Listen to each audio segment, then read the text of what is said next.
I am giving a big shout out to Splendid as I present this masa recipe.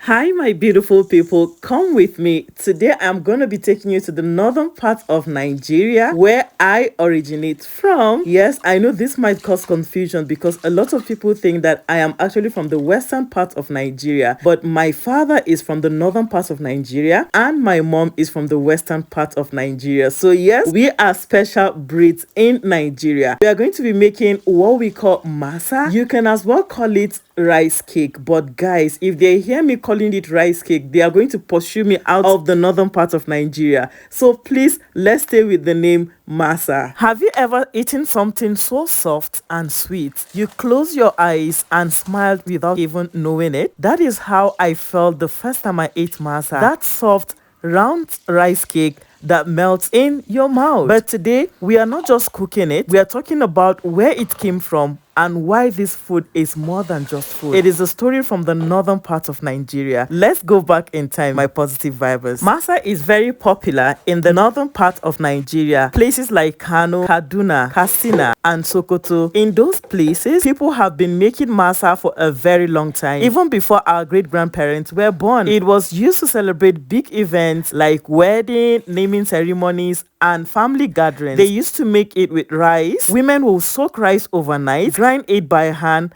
and cook it early in the morning before the sun came out. The smell would fill the whole street. Hot, fresh masa turning golden in their special pans. It was always shared with love, and you couldn't visit a home in the north without being offered at least one piece. So today I'm showing you how to make it step by step. And if you have never been to the north, just like Splendid was like, I have been hearing about this masa, but I don't even know what masa is. You're going to be a masa pro with this step by step recipe I am given today. I blended the soaked rice with the cooked soft rice, added sugar, salt, powdered milk, nutmeg, and warm water. You can actually make use of room temperature water. After blending, I stirred in my yeast and let the batter rest for 1 to 2 hours. The magic is in the waiting, my dear positive vibers. When you see the bubbles on top, just know your masa is coming out soft and light. I greased my pan, poured in the batter, covered it, and let it cook slowly. You can serve masa in so many ways. Some people eat it with spicy pepper sauce, some with honey, others with fried plantain or egg sauce. In the north,